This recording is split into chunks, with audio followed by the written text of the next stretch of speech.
Nobody 2 picks up with Hutch Manziel fully back in the game. No more secrets, no more pretending to be this mild-mannered dad next door. His family is fully aware of who he is and know exactly what he does, and surprisingly, they're okay with it, at least at first. But constant jobs, late nights, and a revolving door of dangerous errands really start to wear on that home life. To smooth things over, Hutch plans a low-key family getaway at a rundown water park in Plummerville, Wisconsin. But of course, nothing stays low-key for long. One run-in with the wrong local spirals into a showdown with a crooked sheriff, a shady park owner who just happens to be under the thumb of a ruthless crime boss, played by Sharon Stone. From there, it's a cascade of bloody brawls, absurdly improvised weapons, and that signature blend of grit and grin as Hutch turns the park into his own personal war zone.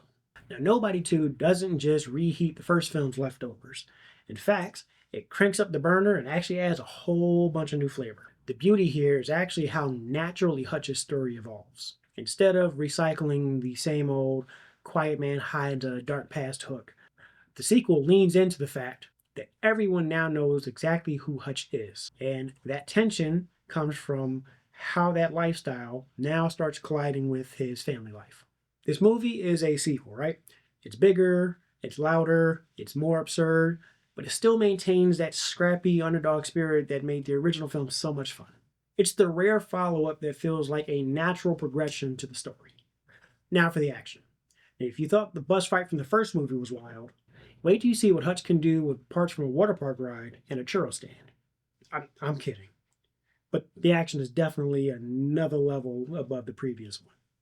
One interesting thing that I found out while I was making this video that I didn't know beforehand was that Bob actually did an interview where he stated he suffered a heart attack after making the first film. And he credits the training that he had to put himself through in preparation for that role the first time as to the reason why he recovered as well and as quickly as he did. Now, I thought that was pretty cool. And it's evident that he has not stopped putting in the work. The fight scenes in this movie seemed a little more polished than they did in the previous film.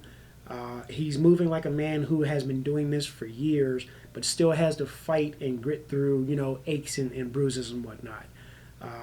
He is still not quite the tactician and not on that level that John Wick is, but even still, you can see a difference between the fight scenes in this film and in the previous ones.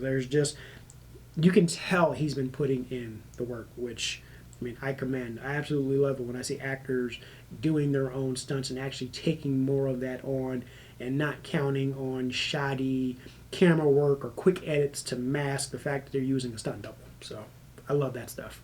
Now for the villains. And yes, there's more than one this time around. For the most part, they all did a fairly decent job. 2 more so than 1, and I'll get to that in just a second. Colin Hanks playing the crooked sheriff. I actually really like that casting. That actually kind of gave me like First Blood vibes. He played that really, really well. It came off as really grounded. You really grew to hate him earlier on in the film. John Ortiz playing the shady park owner. Decent job. Both of them came off really, really grounded and believable.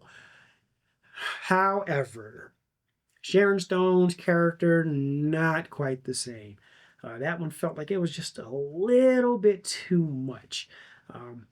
Her character is more in line with the villain from the first film, the Russian karaoke mobster.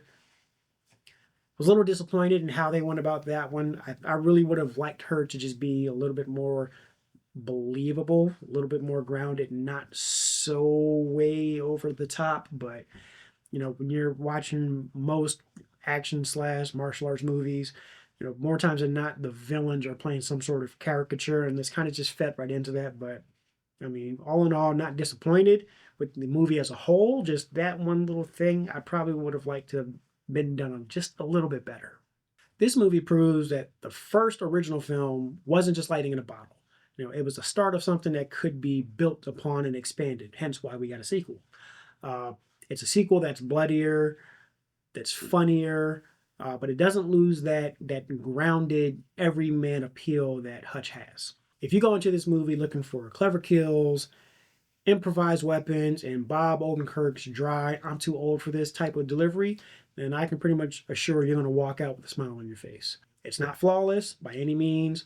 The plot takes some detours that kind of feel padded and a little bit cliche, but as an action sequel, it delivers exactly what you want, right? More chaos, more creativity, and, more Hutch.